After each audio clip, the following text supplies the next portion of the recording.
আসলে আপনারা যে এখানে ঘুরতে আসছেন বিভিন্ন জায়গা থেকে, উনি আমাদের বাংলাদেশের যে কৃষি খাত উন্নয়ন করার জন্য যে আমাদের কৃষকদের দিক নির্দেশনা দেয়, আমাদের বাংলাদেশের খুব ভালো মানের একজন কৃষি কর্মকর্তা।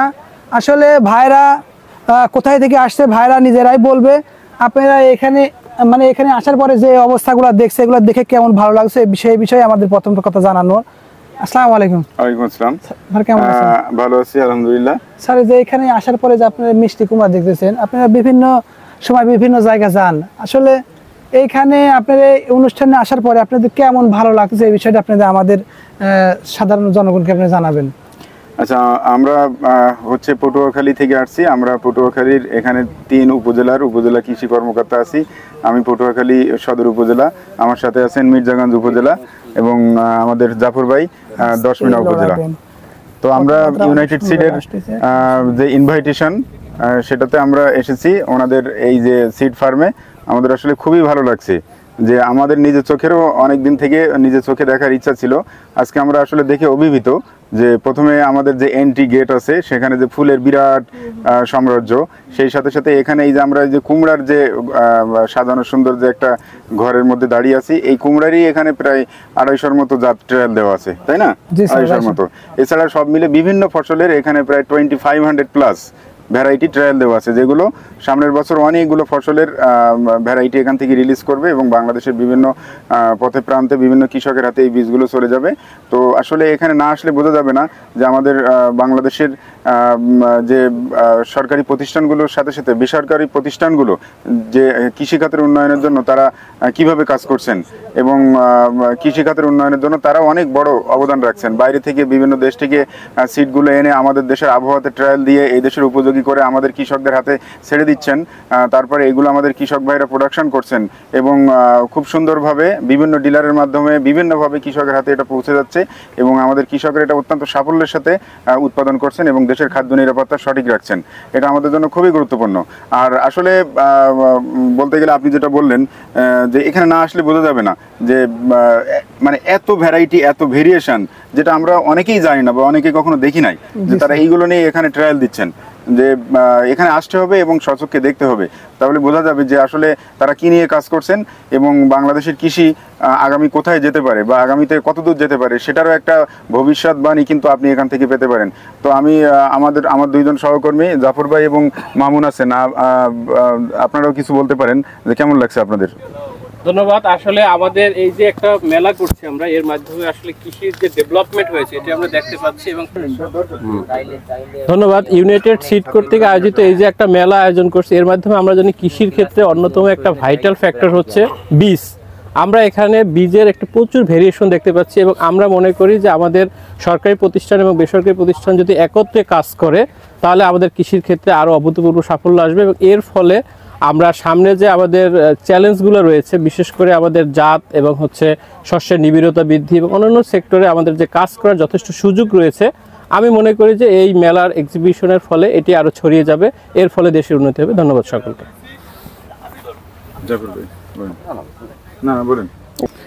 স্যার আসলে বিভিন্ন জায়গায় বিভিন্ন ধরনের ফসল, বিভিন্ন ধরনের সবজি করা সম্ভব হয়। এক একটা জায়গায় এক এক রকমের কিন্তু সবজি ভালো হয়।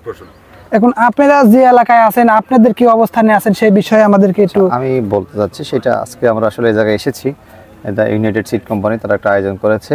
বিভিন্ন পর্যায়ের কৃষক থেকে শুরু করে ডিলার, কৃষক, উপসহকারী কৃষি কর্মকর্তা, বিভিন্ন কৃষি দপ্তরের বিভিন্ন হায়ার অথরিটি তারা ওই জায়গায় এসেছে, অনেকে এসেছে। আমরা আসলে বিভিন্ন কিছু দেখলাম। এটা আমাদের জন্য একটা লার্নিং যে আমাদের যেহেতু মাটি ভেরিয়েশন, আমাদের আবহাওয়া ভেরিয়েশন, যেমন দক্ষিণ অঞ্চলে আমাদের লবণাক্ততা আছে, ওই জায়গায় আমাদের চর অঞ্চল আছে, ওই জায়গার জন্য আবহাওয়া উপযোগী যে বিভিন্ন জাত আমাদের দরকার সেটা আমরা জায়গায় আসলে দেখলাম। আমরা সাজেস্টও করব, যেমন আমাদের চর অঞ্চলে মিষ্টি কুমড়া ভালো হয়, আমাদের অঞ্চলে তরমুজ ভালো হয়, আমাদের অঞ্চলে শশা করা যায়, শশার বিভিন্ন জাত যেটা আমাদের। তারপর আমাদের যেহেতু ওই যে কলাপাড়া অঞ্চলে আমাদের 10 মিনিটের কিছু জায়গা আছে, জায়গায় লবণাক্ত জায়গা, ওই জায়গায় আমাদের জাত, এই লবণাক্ত সহনশীল কোনো জাত যদি এদের থেকে থাকে, এটা আমরা আসলে এই জায়গা থেকে আশা করি জানতে পারবো। আর আমাদের যারা সহকর্মী যারা এসেছে তারা এই বিষয়ে হয়তো বা কিছুটা হলেও আমরা নিজেদের জ্ঞানকে সমৃদ্ধ করতে পারবো। আর আসলে আমরা যে জায়গায় দাঁড়িয়ে আছি, এই জায়গায় মিষ্টি কুমড়ার একটা জায়গা আমরা দাঁড়িয়ে আছি, কারণ এই যে ফ্যামিলি সাইজ যেটা আমরা মিষ্টি কুমড়ো বলি, এটা কিন্তু এই জায়গায় বিভিন্ন তারা ডিসপ্লে করে রাখছে, ছোটো ছোটো সাইজ 1 কেজি 1.5 কেজি ওজন। এটা আমাদের ফ্যামিলি সাইজ। বর্তমানে এটি কিন্তু অনেক কৃষকরা বাজারে পছন্দ করে, কারণ একটা বড় সাইজের মিষ্টি কুমড়া এটা কেটে 5 টুকরা করলে অর্ধেক মানুষ নিতে চায় না। ওটা আমাদের আসলে স্বাস্থ্যের জন্য ভালো তাও না, এই আর কি।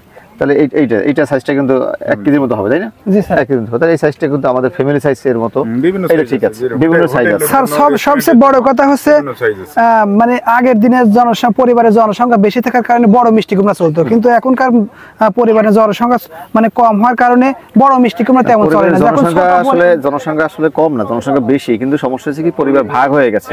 এখন একক পরিবার হয়ে গেছে, নিউক্লিয়ার ফ্যামিলি হয়ে গেছে। এক ফ্যামিলিতে 2-3 মানুষ বেশি থাকে না, তা এক ফ্যামিলির 5টা সন্তান হলে 5টা আলাদা ঘর করে, আলাদাভাবে থাকে তারা। সেই জন্য আসলে ছোট ফ্যামিলির জন্য ছোট সাইজ মিষ্টি কুমড়া, ছোট সাইজ তরমুজ, যেটা আমরা ফ্যামিলি সাইজ তরমুজ বলি।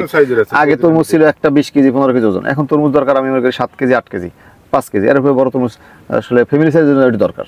তো এইটা এই জায়গায় আমি মনে করি বিভিন্ন জাত, যেটা শুনলাম মিষ্টি কুমড়া নাকি আরো জাত আছে সম্ভবত। এবার আমরা বিভিন্ন ফুলের সামনে বিভিন্ন, তারপর আমরা অর্নামেন্টাল ক্যাবেজ দেখলাম, আমরা রঙিন ফুলকপি যেটা এটা দেখলাম।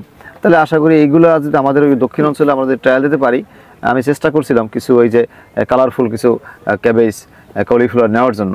আসলে ওই সময় ভালো বীজ পাইনি, আমি এটা অনলাইন থেকে অর্ডার দিয়েছিলাম। আজকে যেহেতু ওনাদেরই এরকমের বীজ আছে, আমারও তো জানা ছিল না, তাহলে আশা করি আগামীতে আমরা নেক্সট সিজনে আমরা আমাদের ওই আবহাওয়া উপযোগী আমাদের কৃষক ডিমান্ড অনুযায়ী আমরা জায়গা থেকে বীজের জন্য আমরা অর্ডার দিতে পারবো। ধন্যবাদ আপনাকে। জি স্যার, আপনাকে অনেক অনেক ধন্যবাদ। আর সবচেয়ে বড় কথা, আমি হচ্ছে চারা তৈরি করি। আমি যেহেতু সুরুজ বীজ ঘরের মাঝে মধ্যে আপনাদের ভিডিওগুলো দিয়ে থাকি। আসলে অনেক সময় কিন্তু আমাদের উপরে অনেক কৃষক ডিপেন্ড করে যে আমি জাতটা কেমন দিলাম, এই বিষয়ে কিন্তু অত্যন্ত জানানো দরকার।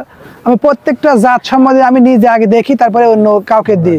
আপনারা নিঃসন্দেহে আপনারা সুরুজ বীজ ঘরের কাছ থেকে যে কোনো ধরনের মিষ্টি কুমড়া না, মরিচ, পেঁপে, ধুন্দল, যে কোনো ধরনের চারা আমাদের কাছে সংগ্রহ করতে পারবেন। নিঃসন্দেহে আপনারা ঠকার সম্ভাবনা এখান থেকে খুবই কম। এটা আপনাদেরকে আমি আবারও বলতেছি, সুরুজ বীজ ঘরের সঙ্গে থাকবেন, ভালো বীজ ভালো চারা পাবেন। ধন্যবাদ।